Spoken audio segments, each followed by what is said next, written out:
തന്നെ രക്ഷിക്കേണ്ടായിട്ടുള്ള ആളാണ് അർജുനൻ. അന്ന് ഈ പാഞ്ചാലിന് തോന്നിയൊരു മോഹ എന്ത്, ഈ അർജുനൻ തൻ്റെ പുത്രനായിരുന്നെങ്കിലോ. അതിനിപ്പോൾ തരാവില്ലല്ലോ, അർജുനൻ്റെ ജനനം കഴിഞ്ഞേക്കും. അപ്പോൾ പുത്രിയുടെ ഭർത്താവിന് പുത്രനെ പോലെ കണക്കാക്കാമെന്നുണ്ട്. അതിനു വേണ്ടിയിട്ടാണ് ഈ അർജുനന് വിവാഹം കഴിച്ചു കൊടുക്കാനായിട്ടൊരു പുത്രി ഉണ്ടാവണം എന്ന് മോഹിച്ച് യാഗം ചെയ്ത് അങ്ങനെ ഉണ്ടായ പുത്രിയാണ് ഈ പാഞ്ചാലി. ആ പാഞ്ചാലിയുടെ വിവാഹമാണ് ഇപ്പോൾ വീരപരീക്ഷയായിട്ട് നിശ്ചയിക്കുകയുണ്ടായത്. താനല്ലേ പറഞ്ഞത് അർജുനന് കൊടുക്കാനുണ്ടായ കന്യകയാണ് പാഞ്ചാലി എന്ന്? അതെ, അർജുനന് കൊടുക്കാനുണ്ടായതാണെങ്കിൽ അർജുനന് കൊടുത്താൽ പോരെ. ആവശ്യമില്ലണ്ട് ഈ പരീക്ഷ നടത്തിയ ആളെ ബുദ്ധിമുട്ടിക്കേണ്ട ആവശ്യമുണ്ടോ? ആ, അത് ഈ പാഞ്ചാല മഹാരാജാവ് ധരിച്ചുള്ളത് എന്ത്, ഇപ്പോഴത്തെ ഈ പരീക്ഷകളുടെ ഒരു സമ്പ്രദായം ഇപ്പം അങ്ങനെയാണല്ലോ. പരീക്ഷ നടത്തുന്നതിന് മുമ്പ് തന്നെ അത് ആർക്കാ കൊടുക്കേണ്ടതെന്നൊക്കെ നേരത്തെ നിശ്ചയിച്ചിട്ടുണ്ടാവും. അത് അവരുടെ ചില ആളുണ്ടാവില്ല, അതൊക്കെ നേരത്തെ നിശ്ചയിച്ചിട്ടുണ്ട്. പക്ഷേ കേമായിട്ട് പരീക്ഷ കഴിയുമ്പോൾ നേരത്തെ നിശ്ചയിച്ച ആളൊക്കെ ആവുന്നു മാത്രമേ കൊടുക്കണതേ. പാഞ്ചാല മഹാരാജാവ് കണക്കാക്കിയിട്ടുണ്ടാവും ഇങ്ങനൊരു സമ്പ്രദായം ഉണ്ടെങ്കിൽ എന്നാൽ പിന്നെ കേമായിട്ട് പരീക്ഷയായിട്ട് തന്നെ ആയിക്കോട്ടെ, അർജുനെ കൊടുക്കുള്ളൂ എന്ന് ഉറപ്പിച്ചിട്ടുണ്ട്. പരീക്ഷൻ്റെ ആയിക്കോട്ടെ, എന്നാൽ പിന്നെ എല്ലാവരും ഒക്കെ അറിയൂലോ എന്ന് നിശ്ചയിച്ചിട്ടുണ്ടാവും. എന്നാണെങ്കിൽ അതല്ല. പിന്നെയോ ഈ പാണ്ഡവന്മാർ മുഴുവൻ ദുര്യോധനാദികൾ ഉണ്ടാക്കിയിട്ടുള്ള അരക്കില്ലത്തിൽ കിടന്ന് ദഹിച്ചുപോയി എന്നുള്ള കഥ ലോകം മുഴുവൻ വ്യാപിച്ചു. ആളൊക്കെ അത് അറിഞ്ഞു. വാസ്തവത്തിൽ പാണ്ഡവന്മാർക്ക് യാതൊന്നും സംഭവിച്ചിട്ടില്ല. അവരൊക്കെ ഭഗവാൻ ശ്രീകൃഷ്ണന്റെ പരമഭക്തന്മാരായിട്ടുള്ള ആളല്ലേ. അവരൊക്കെ ഭഗവാൻ അവിടുന്ന് രക്ഷിച്ചു കൊണ്ടേക്കണു. ആ വിതുരര് വഴി ഖനകരെയൊക്കെ പറഞ്ഞയച്ച് അവരെയൊക്കെ അവിടുന്ന് രക്ഷിച്ചിട്ടുണ്ട്. അവര് ചില ബ്രാഹ്മണരുടെ വേഷമൊക്കെ ധരിച്ച് ആ ഏകചക്രാഗ്രാമത്തിൽ അങ്ങനെ കഴിയുക. പക്ഷേ ആളുകളൊന്നും ഇത് ധരിച്ചിട്ടില്ല, ഇത് ആളുകൾ മനസ്സിലാക്കിയിട്ടില്ല. അപ്പോൾ ആളുകളൊക്കെ ഈ കഥ കേട്ട കൂട്ടത്തിൽ പാഞ്ചാല മഹാരാജാവും കേട്ടത് പാണ്ഡവന്മാര് അരക്കില്ലത്തിൽ കിടന്ന് ദഹിച്ചു പോയി എന്നുള്ളത്. അത് കേട്ടപ്പോഴാണ് അദ്ദേഹത്തിനും കഷ്ടേ, എന്താ വേണ്ടേ.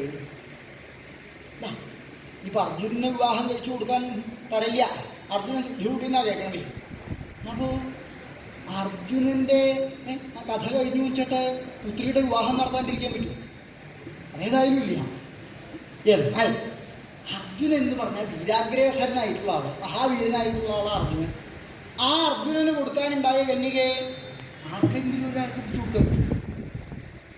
അർജുനന് കൊടുക്കാനുണ്ടായ കന്യക ആ മാറ്റിയാനെ പിടിച്ചു കൊടുത്താത്ത അവസ്ഥ എന്താ? ഭരിക്കണ കണ്ടാ അറിയാം ഒരു മാറ്റിയാനാണ്. ഇവിടെ വന്നിരുന്നതിൻ്റെ ശേഷം നേരെ നോക്കിയിട്ടില്ല, കീഴ്പോട്ട് നോക്കിയിട്ടായിരിക്കണ്ടേ. അതാ പറഞ്ഞ മാറ്റിയാനാണ്. അപ്പോൾ അങ്ങനെ ആർക്കെങ്കിലും ഒരാൾക്ക് പിടിച്ചു കൊടുക്കാൻ പറ്റും? അതേതായാലും ഇല്ല. വീരനായിട്ടുള്ള ഒരാൾക്കേ കൊടുക്കുള്ളൂ അദ്ദേഹം ഉറപ്പിച്ചു. എന്നാൽ ഇതിപ്പോൾ എങ്ങനെ അറിയാ വീരനാണോ? എന്താ പാഞ്ചാലി അതിസുന്ദരിയായിട്ടുള്ള കന്യക, ചോദിക്കാൻ പുറപ്പെട്ട ഒരാളും പറയില്ല വീരനല്ലാന്ന്. വേണമെങ്കിൽ ഇപ്പം കേൾപ്പിച്ചു തരാം.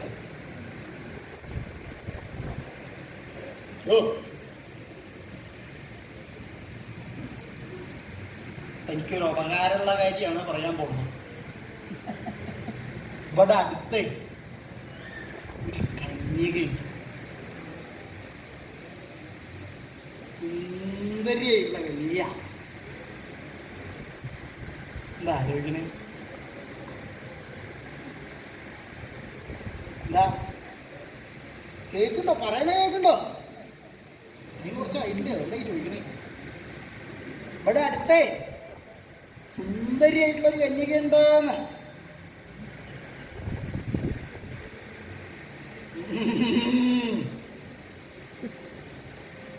പ്രായത്രയായാലും കന്യകാന്ന് കേൾക്കുന്ന ഉള്ളിലൊരു ചിരിയൊക്കെ വരുന്നുണ്ടാ, എനിക്ക് മനസ്സിലായത്.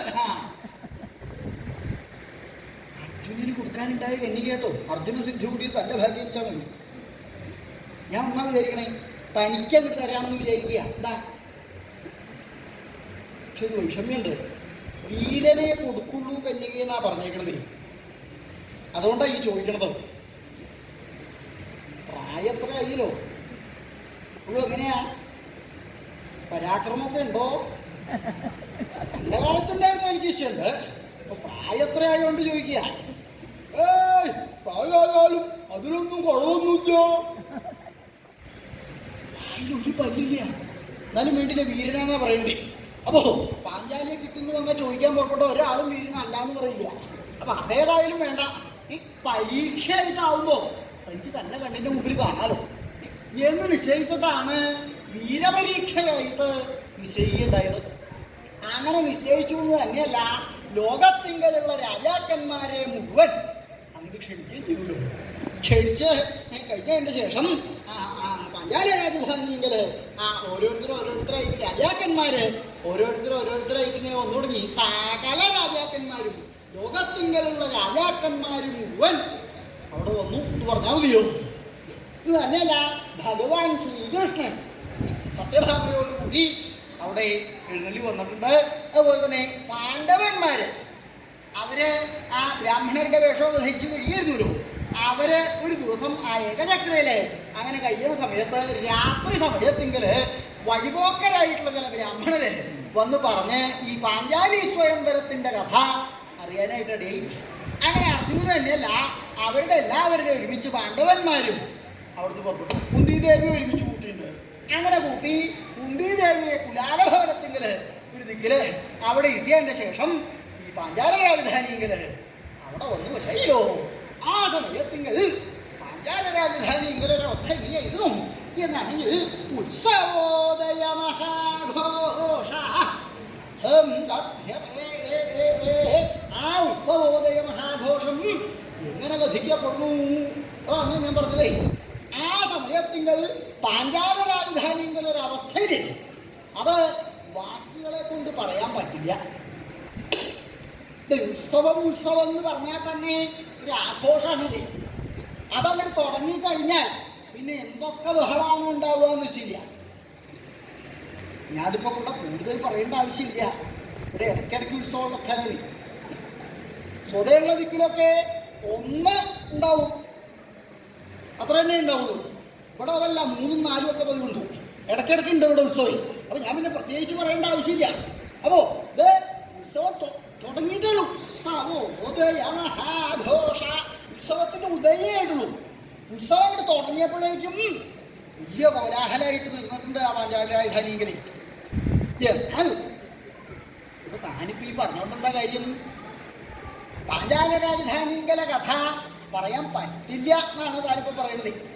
പിന്നെ എങ്ങനെയാ ഞങ്ങൾ അറിയേണ്ടത് എന്നാണെങ്കിൽ അത് ഞാൻ പറയാം. ഈ പാഞ്ചാല രാജധാനിയെങ്കിൽ ആ സമയത്തെ ഒരവസ്ഥ സമഷ്ടിയായിട്ട് ഇന്ന പോലെയായിരുന്നു എന്ന് പറയാൻ പറ്റില്ല എന്നേ ഉള്ളൂ. അവിടെ ഇങ്ങനെയൊക്കെ ഉണ്ടായി എന്ന് പറയുന്നത് വിരോധമില്ല. എങ്ങനെയായിരുന്നു അവിടുത്തെ ഒരു അവസ്ഥ എന്നാണെങ്കിൽ, ഒരു ദിക്കില് പാണ്ഡവന്മാരുടെ ഒപ്പം ബ്രാഹ്മണരുടെ അനവധി ഒന്നും കൂടിയുണ്ടല്ലോ. അപ്പോ അവര് അവിടെ വന്ന വിവാഹ മണ്ഡപത്തിങ്കല് അവർക്കുള്ള സ്ഥലമൊക്കെ കണക്കാക്കി സ്ഥലമൊക്കെ പിടിക്കുക കഴിഞ്ഞപ്പോ കുറച്ചു നേരം ഈ അവിടെ ഇങ്ങനെ ഇരിക്കണം. അങ്ങനെ ഇരിക്കുന്ന സമയത്ത് അവർക്ക് ഒരു നേരം പോക്ക് വേണമെന്ന് തോന്നി. അവര് അവിടെ കഴിക്കുക. കുറച്ചു നേരമായി ഇവിടെ ഇരിക്കുന്നു, എണ്ണിക്കുക. ഇവിടെ മാത്രമല്ല, പല ദിക്കിലും കാണാനുള്ള പലതും ഉണ്ടാവും. ആദ്യമായിട്ടാണ് പാഞ്ചാല മഹാരാജാവ് ഉത്സവമായിട്ട് തന്നെയാണ് നടക്കുന്നത്. വരിക എന്തെങ്കിലുമൊക്കെ നേരം പോക്ക് ഉണ്ടാവും എന്ന് നിശ്ചയിച്ച് അവരെല്ലാവരും കൂടെ ഓരോരോ നേരം പോക്കുകൾ കാണാനായിട്ട് പുറപ്പെട്ട് ഒരു ദിക്കില് അവിടെ ചെന്ന് നോക്കിയ സമയത്ത് നല്ല തിരക്ക. നോക്കിയപ്പോ അവിടെ എന്താ ആണെങ്കിൽ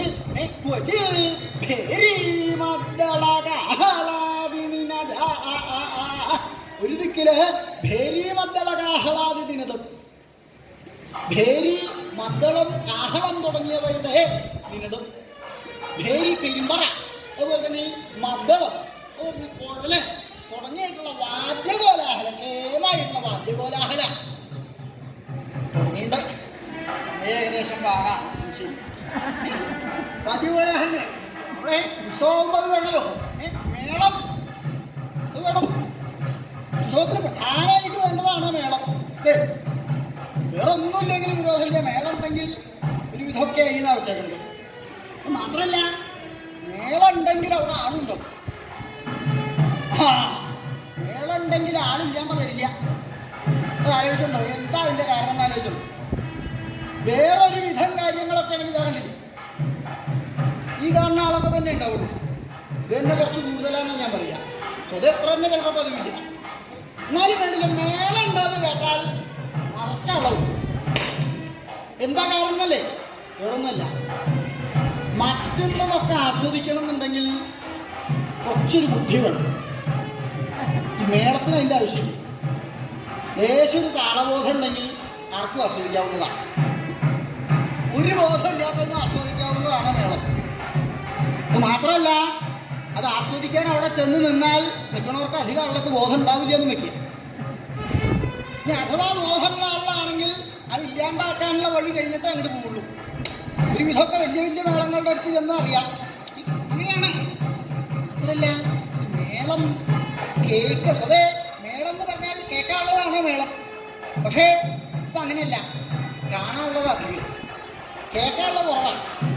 കാണാനാണ് അധികം മേളം. അവിടെ കേമായിട്ടുള്ള മേളം തുടങ്ങിയിട്ടോ, കേമായിട്ടുള്ള മേളം എന്നാ തോന്നുന്നത്. ഒരു കാര്യം ചെയ്യാം, എന്നാൽ അവിടെ വരെ ഒന്ന് ചെന്ന് കാണുക, അവിടെ അടുത്ത് ചെന്ന് കാണുക. എന്തിനിടോ ഇത് കേട്ടാൽ പോലെ എവിടെ നിന്നാലും കേൾക്കാം. പിന്നെ എന്തിനാ അവിടെ പോയി നിൽക്കുന്നത്? അങ്ങനെയല്ല, കേൾക്കാനേക്കാളേറെ ഉണ്ട് മേളം കാണാമെന്നാണ് ഞാൻ പറയാം. മേളം കേൾക്കുമ്പോൾ ആ ആളുകളുടെ ഇടയിലേക്ക് തിക്കി തിരക്കി അങ്ങോട്ട് ചെന്ന് നിൽക്കുക. ചെന്ന് നിന്നിട്ട് ആ മേളക്കാരുടെ ഇടയിൽ ചെന്നത് ഒരു വിധം മേളം കേൾക്കണ ആളെ നോക്കും. നല്ലോണം കേൾക്കണ ആളാണെങ്കിൽ മേളക്കാരുടെ ഇടയിലേ ഉണ്ടാവുള്ളൂ. അങ്ങനെ വേണം കേൾക്കാനായിട്ട്. ചെന്ന് നിന്നാൽ കാണാൻ നല്ല കൗതുകമുള്ള കാഴ്ചയാണ്. ഇപ്പം മേളം അങ്ങോട്ട് തുടങ്ങാറായാൽ ചെണ്ടക്കാരുണ്ടല്ലോ, ചെണ്ടക്കാര് നിരന്നങ്ങനെ നിൽക്കും. വലിയ വലിയ ചെണ്ടക്കാര് നിരന്ന് നിന്നാൽ ചെണ്ടക്കാരുടെ പ്രയോഗങ്ങൾ തുടങ്ങി. അതല്ലേ സൂതക്ഷയം സൂതക്ഷയം സൂതക്ഷയം സൂതക്ഷയം സൂതക്ഷയം സൂതക്ഷയം. ഇതാണ് ചെണ്ടക്കാരുടെ പ്രയോഗം. വെറുതെ പറയില്ല, എത്ര വലിയ ചെണ്ടക്കാരനായാലും വേണ്ടില്ല, സൂതം ക്ഷയിച്ചിട്ടേ ഉണ്ടാവുള്ളൂ. കുറച്ച് കഴിഞ്ഞ് കേട്ട് കഴിഞ്ഞ് കുറച്ച് കഴിയുമ്പോൾ കേൾക്കണ ആൾക്ക് സംശയവും എന്ത് ആരുടെ സൂത്രത ക്ഷയിക്കണേന്ന്. കൊട്ടണോൻ്റെ ആണോ കേൾക്കണോൻ്റെ ആണോ അതല്ല ഏൽപ്പിച്ചോൻ്റെ ആണോ? സൂത്രം ക്ഷയിക്കും ഏതായാലും, അത് സംശയം. ഇതാണ് അവരുടെ പ്രയോഗം. അങ്ങനെ ഈ ചെണ്ടക്കാരൻ സൂത്രക്ഷയം നമ്മൾ കൊട്ടിവെച്ചാൽ കൊള്ളിയാരൻ നിൽക്കണ്ടല്ലോ മുമ്പിൽ. അപ്പോൾ അവൻ അതിൻ്റെ ഫലശ്രുതി കുഴലിൽ കേൾപ്പിക്കും. എന്താന്നല്ലേ, സൂത്രക്ഷയം ഉണ്ടായാൽ അതാണ് അതിൻ്റെ ഫലം. ഇതൊക്കെ പ്രയോഗം. സൂത്രക്ഷയം സൂത്രക്ഷയം സൂത്രക്ഷയം സൂത്രക്ഷയം. കുറച്ച് നേരമുണ്ട് ഈ പ്രയോഗം. കുറച്ച് കഴിയുമ്പോൾ ചെണ്ടക്കാർക്ക് ദേഷ്യം വരും. അതേ തന്നെ വാദ്യക്കാരെന്ന് പറഞ്ഞാൽ വേഗം ചൂണ്ടെടുക്കുന്ന ആളാണ്. അത് മാത്രമല്ല, എത്ര ശാന്തനാണെന്നും പറഞ്ഞിട്ട് കാര്യമില്ല. ഈ മുഖത്ത് നോക്കിയിട്ട് ആ മുമ്പിൽ വന്നിട്ട് പേ പേ പേ പേ എന്നിങ്ങനെ പറയണതേ ഇത് കേട്ടാൽ ആർക്കാരും ദേഷ്യം വരേണ്ടിരിക്കും. മാത്രമല്ല, ചെറിയ സാധനം എന്ന് പറഞ്ഞിട്ട് കാര്യം എത്ര വലിയ ശബ്ദം അതിൻ്റെ ഉള്ളിൽ വരേന്ന് കണക്കില്ല. അപ്പോൾ കുറച്ച് കഴിയുമ്പോൾ ചെണ്ടക്കാർക്ക് തോന്നി ഈ ശബ്ദമൊന്നും ഇല്ലാണ്ടൊക്കെ എന്താ മാർഗം നോക്കുമ്പോഴേ കൈകൊണ്ട് എൻ്റെ വായ അങ്ങനെ അടച്ചാൽ ശബ്ദം ഇല്ലാണ്ടാവും. കുഴലില്ലേ വായ അടയ്ക്കാൻ പറ്റില്ല, രണ്ട് കൈ കൊണ്ട് കൊട്ടിക്കൊണ്ടിരിക്കുക. ഇവിടെ സൂതം ക്ഷയിപ്പിച്ചുകൊണ്ടിരിക്കുകയാണ്. അങ്ങനെ നോക്കുമ്പോഴാണ് ഇതിൻ്റെ ശബ്ദമൊന്നും ഇല്ലാണ്ടൊക്കെ എന്താ മാർഗം ആലോചിച്ചപ്പോഴേ ചെണ്ടക്കാരന് കൗശലമുണ്ട്. എന്താ ആ കൊട്ടി തുടങ്ങി കുറച്ച് കഴിഞ്ഞാൽ ഇങ്ങനെ മുമ്പോട്ട് ഇങ്ങനെ കുഞ്ഞു വരാനാണ്. കൊട്ടി തുടങ്ങിയ ചെണ്ടക്കാരൻ നേരെ ഒന്നും കൊട്ടില്ല. കൊട്ടി തുടങ്ങി അപ്പം ഇങ്ങനെ കുഞ്ഞു കൊടുക്കും. എന്തിനാ കുഞ്ഞണെന്നല്ലേ, ഈ കുഞ്ഞിങ്ങോട്ട് വന്നിട്ട് ഈ തലയോണ്ട് ആ കുഴലിൻ്റെ വായ ഇങ്ങനെ അടയ്ക്കാൻ വെച്ചിട്ടാണ് അങ്ങോട്ട് വരുന്നത്. കൊട്ടാനാണെങ്കിൽ നേരെ ഒന്ന് കൊട്ടിയാൽ പോരും. അതല്ല, ഈ കുഴലിൻ്റെ വായ അടയ്ക്കാനുള്ള വരവ് അതിനെ കുഞ്ഞത്. അങ്ങനെ കുഞ്ഞു കുഞ്ഞു കുഞ്ഞു കുഞ്ഞു കുഞ്ഞു കുഞ്ഞു കുഞ്ഞ് അടുത്തങ്ങോട്ട് എത്താറായാൽ കൊള്ളിയാരും കാണൂലോ. അത് അവനുണ്ട് കൗശലേ. ആ ചെണ്ടക്കാരൻ വന്നിട്ട് ചെണ്ടക്കാരൻ്റെ തല കുഴലിൻ്റെ വായുവ് അങ്ങോട്ട് മുട്ടുന്നായാൽ അത്ര നേരം പേ പേ പേ പേ എന്ന് പറഞ്ഞ് നിൽക്കണമല്ലോ. ആ തല അങ്ങോട്ട് മുട്ടുന്ന് കണ്ടാൽ പെപ്പര പേ എന്ന് പറഞ്ഞിട്ട് കൊള്ളിയിടും.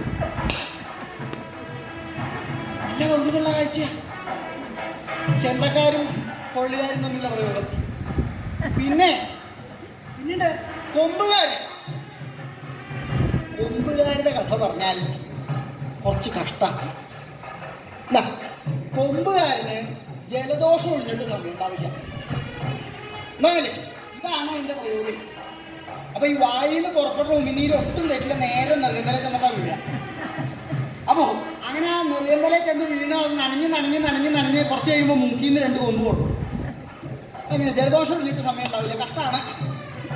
പിന്നെ കൊള്ളുകാരൻ ഇതൊക്കെയാണെന്നുണ്ടെങ്കിലും മഹാകള്ളന്മാരാ കൊള്ളുകാരെ. ഇതുപോലെ കള്ളന്മാര് വേറില്ല. എന്നാ ഈ തുടങ്ങുമ്പോൾ കുറച്ച് നേരം ഉള്ളൂ അവൻ്റെ പ്രയോഗം. അത് കഴിഞ്ഞ് തുടങ്ങി മേളം കുറച്ചങ്ങോട്ട് കഴിഞ്ഞാൽ പിന്നെ ഈ പ്രയോഗം നോക്കിക്കോളൂ. കൊള്ളുകാരെ ചെണ്ടക്കാരുടെ മുമ്പിൽ നിന്നിട്ട് ഈ പ്രയോഗം, ഈ കൊടുത്ത കുഴൽ വായൽ തൊടില്ല. സംശയിക്കില്ല, വേണമെങ്കിൽ ശ്രദ്ധിച്ചു നോക്കിക്കോളൂ. പക്ഷേ അവന് കൗശലുണ്ട്. എന്നാ ഇത് കഴിഞ്ഞാൽ പിന്നെ എപ്പോഴാണ് അവൻ്റെ പ്രയോഗം എന്നല്ലേ? ഇതെല്ലാം കഴിഞ്ഞിട്ട് ആ ചെണ്ടകളെല്ലാം കൂടെ അവസാനിപ്പിക്കുന്ന സമയമുണ്ട്, ആ കലാശത്തിൻ്റെ സമയം. അതങ്ങോട്ട് കഴിഞ്ഞാൽ ആ ചെണ്ടയുടെ ശബ്ദം അങ്ങോട്ട് കഴിഞ്ഞാൽ ഈ ശബ്ദം കൊണ്ട് കേൾപ്പിക്കും. ഇത് കേട്ടാൽ എന്താ തോന്നുക? അത്രയും നേരം അവൻ ഊതിയിരുന്നു, ആ ശബ്ദം കൊണ്ട് അത് കേട്ടില്ല, എപ്പോഴേ കേട്ടുള്ളൂ നല്ല തോന്നുക. കള്ളന്മാരാ. അത് ആദ്യത്തെ പ്രയോഗം കഴിഞ്ഞാൽ പിന്നെ അവസാനമേ ഉള്ളൂ അവർക്ക്. അതിൻ്റെ ഇടയിൽ ഈ പ്രയോഗമേ ഉള്ളൂ. വേണമെങ്കിൽ ശ്രദ്ധിച്ച് നോക്കിയാൽ കാണാം. കൊള്ളുക